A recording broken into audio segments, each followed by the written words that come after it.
Baik, bismillah, assalamualaikum warahmatullahi wabarakatuh, Ustadz. Waalaikumsalam warahmatullahi wabarakatuh. Ustadz Afwan izin bertanya, kalau suami menyuruh berbohong untuk menyatakan kepada pihak luar bahwa kami belum menikah, padahal kami telah menikah di bawah tangan, Ustadz, bolehkah istri mentaatinya? Jazakallahu khairan, Ustadz. Alhamdulillahi rabbil alamin, wa ala asyrafil anbiya'i wal mursalin, wa ala alihi wa sahbihi ajma'in. Asyhadu an la ilaha illallah wahdahu la syarika lah, wa asyhadu anna Muhammadan abduhu wa rasuluh, sallallahu alaihi wa ala alihi wa ashabihi wa man tabi'ahum bi ihsanin ila yaumiddin wa sallama tasliman katsira. Amma ba'd. Alhamdulillah, bersyukur kita kepada Allah tabaraka wa taala Rabbul Izzah yang telah memberikan kepada kita rahmat dan nikmat yang sangat teramat banyak. Rahmat nikmat tiada tara, tiada terhingga. Dengan menggunakan nikmat-nikmat itulah akhirnya kita sekarang duduk bersama untuk mencari ridho Allah Ta'ala melalui media yang telah Allah mudahkan untuk kita. Kita sedang berada di atas ketaatan bi'idhnillahi azza wa jal, dengan kemudahan sains dan teknologi yang Allah mudahkan untuk umat akhir zaman, yang tidak Allah mudahkan untuk umat awal zaman. Dan semoga Allah Tabaraka wa Ta'ala meridhoi apa yang kita lakukan dan meridhoi bagaimana kita memanfaatkan sains teknologi untuk kebaikan.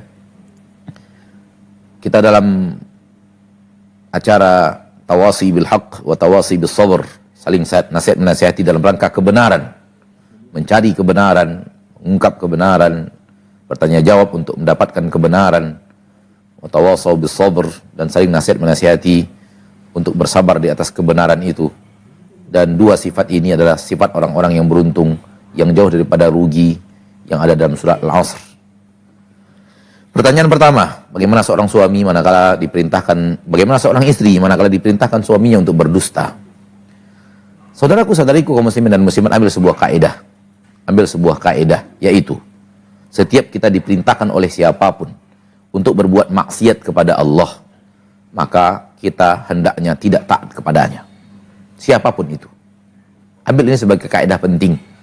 Tidak hanya dalam kasus ini, tapi nanti, bahwa siapapun orangnya menyuruh kita untuk berbuat maksiat kepada Allah Tabaraka wa Ta'ala, jangan lakukan. Jangan lakukan permintaan orang tersebut. Siapapun dia, suami, istri kepada suami, anak kepada ayahnya, ayah kepada anaknya, pimpinan kepada bawahannya. Siapa saja, termasuk suami kepada istri, memerintahkan istri untuk melakukan hal yang sifatnya adalah pelanggaran syariat, jangan taati. Kaidahnya jelas, Rasul mengatakan SAW, la ta'ata li makhluqin fi maksiatil khaliq. Tidak boleh taat kepada makhluk manakala itu adalah hal yang sifatnya adalah maksiat kepada Allah sang khaliq. Ini kaidah besar yang harusnya kita lakukan dan kita terjemahkan dengan aneka ragam contoh yang sangat banyak. Jangan taati makhluk manapun apabila dia ada dalam perbuatan maksiat kepada Allah Al-Khaliq. La ta'ata li makhluqin fi maksiatil khaliq. Dan ini luas seluas-luasnya. Termasuk permintaan anak kepada orang tua. Kadang-kadang permintaan anak kepada orang tua adalah perintah. Perintah untuk belikan ini, perintah untuk belikan itu. Namun dalam kalimat bantuan, dalam kalimat permintaan. Namun sebenarnya itu adalah perintah. Manakala yang diminta anak atau yang diperintahkan anak kepada kita untuk membelikan sesuatu yang sifatnya maksiat, jangan belikan. Membawa mereka ke tempat maksiat, jangan bawa. Menyiapkan untuk mereka fasilitas yang akan berbuat maksiat, jangan siapkan. Seperti itu, ma'asyarul muslimin wal muslimat rahimani wa rahimakumullah. Boleh jadi seorang guru menyuruh muridnya untuk berbuat maksiat. Guru agama. Namun kadang-kadang guru agama itu alfa, dia juga manusia. Lalu terjadi sebuah tragedi, dan dia kemudian alfa dari ilmunya, dan dia perintahkan murid untuk berbuat maksiat. Jangan patuhi, walau itulah guru yang engkau belajar ilmu darinya dan dia menyuruh engkau berbuat maksiat, jangan perintahi, jangan patuhi perintahnya. Baik, kalau sudah tahu itu, tahu jawabannya, bagaimana kalau seorang istri diperintahkan untuk tidak jujur kepada istrinya, maka ini adalah maksiat. Ini adalah maksiat yang istri tidak boleh taat. Karena istri disuruh berdusta. Sementara Allah melaknat orang yang berdusta, ala la'natullahi alal kadhibin. Ketahuilah bahwa laknat Allah terhadap orang-orang yang berdusta. Perintah Allah kita untuk jujur. Ya ayyuhalladzina amanu taqullaha wa kunu ma'as shadiqin. Hai orang-orang yang beriman, bertakwalah kepada Allah dan bergabunglah kalian dalam barisan orang-orang yang jujur. Rasulullah SAW bersabda, alaikum bisidq, fa inna sidqa yahdi ilal birr, wa innal birra yahdi ilal jannah. Wa iyyakum wal kadhib, fa innal kadhiba yahdi ilal fujur, wa innal fujura yahdi ilan nar. Hendaklah kalian jujur. Jujur membawa kalian kepada kebajikan, dan kebajikan membawa kalian kepada surga. Dan jauhi oleh kalian dusta, karena dusta membawa kalian kepada dosa-dosa, dan dosa-dosa akan menyeret kalian ke neraka. Itu dari Nabi kita tercinta Muhammad SAW. Kita disuruh jujur dan tidak berdusta. Sekarang suami menyuruh berdusta, maksiat kepada Allah yang diperintahkan makhluk Allah kepada kita. Jangan taati. Dan percaya tidak percaya, inilah dia efek nikah diam-diam. Inilah dia efek nikah diam-diam yang kita bicarakan pada pertemuan yang lalu. Di pertemuan yang lalu kita mengatakan, bagaimana Anda akan nikah diam-diam? Bagaimana engkau akan nikah sembunyi-sembunyi? Dari mana datangnya? Mana kaedahnya? Nabi mengatakan, a'linun nikah, yang alankan nikah. Sekarang Anda nikahnya diam-diam, akhirnya berdusta. Tidak hanya Anda berdusta, Anda juga perintahkan istri untuk berdusta. Apakah pernikahan adalah penyebab kita untuk banyak berbuat maksiat kepada Allah? Pernikahan apa ini? Kapan kita mendapatkan ridho Allah? Kapan kita mendapatkan berkah Allah di dalam pernikahan kita? Kalau nikah kita akhirnya membuat kita berdusta, berdusta, dan berdusta. Maka sekali lagi jangan patuhi permintaan suami untuk berdusta kepada istrinya. Dan kalau dia menjawab pertanyaan orang, jawablah dengan cara yang membuat dia berkelit lidah, bersilat lidah, kata orang Sumatera, untuk memberikan jawaban yang sebenarnya jujur dan orang fahamnya salah. Sebenarnya kalimat jujur dari dirinya, namun orang memahaminya salah. Ini namanya dalam bahasa kita al-ma'arid. Dalam bahasa syariat, al-ma'arid. Al-ma'arid adalah jujur kita katakan, namun orang fahamnya keliru. Contoh adalah, katanya, wallahu a'lam, ini dalam sejarah, Anda tidak tahu riwayat hadisnya, bahwa Rasul SAW dalam perjalanan bersama Abu Bakar hijrah ke kota dari Makkah menuju Madinah, orang kenal wajah Abu Bakar, karena Abu Bakar bolak-balik. Abu Bakar saudagar, berbolak-balik, orang kenal wajahnya. Sementara Rasulullah SAW orang tidak kenal wajahnya, kenal namanya tapi kenal wajahnya. Ketika suatu saat perjalanan Rasul ke Madinah, orang kenal Abu Bakar, namun tak kenal siapa yang di depan Abu Bakar. Lalu orang itu bertanya, siapa yang bersamamu di atas unta, wahai Abu Bakar? Kata Abu Bakar radhiyallahu anhu, hadza rajulun yahdini tariq. Ini lelaki yang menunjukkan aku jalan. Yang difahami orang apa? Penunjuk jalan. Yang dikatakan Abu Bakar, yang menunjukkan aku jalan ke surga, yang menunjukkan aku jalan kepada Allah. Ini dia ma'arid.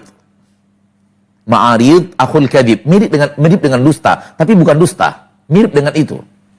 Maka pandailah bersilat lidah agar tidak berdusta. Dan ini membutuhkan kecerdasan dalam menyusun kata. Contoh lain, ada orang yang dizolimi, lari di hadapan Anda dan sembunyi. Kemudian orang yang menzoliminya datang dan tergesa-gesa, lalu bertanya kepada Anda, apakah Anda melihat orang yang lari ke sini? Cirinya begini, cirinya begitu. Anda pindah langkah, satu langkah. Lalu Anda katakan, semenjak saya di sini, saya tidak pernah melihat orang lari. Semenjak saya di sini, kalau di sana ada. Tapi pindah sedikit, bergeser di tempatmu dan katakan, semenjak saya di sini, saya tak lihat orang lari. Memang tak ada. Semenjak di sini, tapi kalau pindah sedikit ada. Ini yang namanya ma'arid. Kata para ulama, dipakai di saat-saat penting, jangan dibiasakan. Namun boleh. Dan ma'arid ada di dalam Al-Quran, surat Yusuf. Yang meletakkan sukatan adalah Nabi Yusuf. Dan Nabi Yusuf yang meletakkan sukatan dalam karung saudaranya. Lalu kemudian saudaranya mengatakan, setelah ketahuan ada sukatan itu dalam karungnya, saudara yang lain mengatakan, jadikan saya pengganti dia. Dia yang mengambil, dia yang mencuri, lepaskan dia. Dia punya ayah yang tua, yang ingin kehadiran dia. Saya jadikan pengganti dia dalam penjara. Itu kata yang lain yang selamat. Kata Nabi Yusuf apa? Ma'adallah an na'khudha illa man wajadna mata'ana indah. Maha suci Allah, kami tidak akan mengambil kecuali orang yang kami temukan sukatan kami ada dalam karungnya. Nabi Yusuf tidak mengatakan saudaranya mencuri. Nabi Yusuf hanya mengatakan, kami hanya mengambil orang yang sukatan kami ada dalam karungnya. Itu bahasa jujur. Itu bahasa jujur. Karena memang sukatan ada dalam karungnya. Yang difahami saudara-saudara Yusuf, makna kalimat Nabi Yusuf adalah kamu mencuri, dia mencuri. Nabi Yusuf tidak mengatakan mencuri, karena Nabi Yusuf tahu saudaranya tidak mencuri. Namun kalimatnya yang digunakan adalah kalimat yuhim, yang memberikan efek seolah-olah mengarah makna itu, padahal Nabi Yusuf mengungkapkan kata-kata jujur. Apa itu dusta? Dusta apabila dusta itu ada di kedua belah pihak. Saya mengatakan dusta, Anda memahami salah, itulah dia dusta. Tapi kalau saya jujur, Anda memahami salah, itu namanya ma'arid. Kaedahnya begitu. Kaedahnya saya berkata jujur, namun Anda salah tangkap dari apa yang saya katakan. Saya tidak berdusta, namun yang Anda terima makna yang berbeda dari makna yang aku inginkan. Makna yang aku inginkan ada di dalam hatiku dan kalimatnya aku susun untuk berkata jujur, namun Anda bisa salah paham dengan kata-kataku. Maka datang dari satu pihak kejujuran, ditangkap orang salah. Inilah dia ma'arid. Maka kalau Anda suatu saat diperintahkan suami untuk berdusta, jangan berdusta. Dan ketika Anda ditanya pertanyaan yang tidak diinginkan oleh orang yang bertanya terhadap urusan Anda dengan suamimu yang telah nikah diam-diam, jawablah dengan jawaban ma'arid. Susunlah kalimat ma'arid, jangan kalimat dusta. Pilih, susun kalimat ma'arid yang dengannya Anda bisa menjawab dengan jujur, namun difahami salah oleh orang yang mendengarkan kalimat jujur yang kau ungkapkan. Saya sudah membawakan contoh, dan Anda faham semoga apa yang Anda maksud. Ada 3 contoh yang saya bawakan. Hadza rajulun yahnin tariq. Kemudian semenjak saya di sini, saya tidak melihat adanya orang lari. Padahal dia berpindah tempat segera cepat. Kemudian setelah itu, yang ketiga adalah dari Al-Quran, ma'adallahi an na'khudha illa man wajadna mata'ana indah. Ini adalah al-ma'arid yang ada di dalam agama kita, dan ada bab-bab dalam bab hadis namanya babul ma'arid. Diizinkan dalam syariat. Dia adalah kejujuran yang berhasil membuat orang salah faham. Wallahu ta'ala alam, ini yang harus Anda lakukan. Adapun kedustaan yang benar-benar dusta, maka haram untuk dikerjakan, baik perintah orang atau bukan perintah orang. Kecuali dalam keadaan terpaksa, yang kalau Anda tidak ucapkan nyawa Anda melayang, kalau Anda tidak ucapkan maka Anda akan dicambuk, dipenjarakan, dan Anda akan disiksa dan dianiaya, atau dirimu, atau hartamu, atau keluargamu, atau anakmu. Maka itu namanya sudah sampai kepada jenjang darurat. Wad daruratu tubihul mahdzurat. Seluruh yang namanya darurat membolehkan yang awalnya tidak boleh.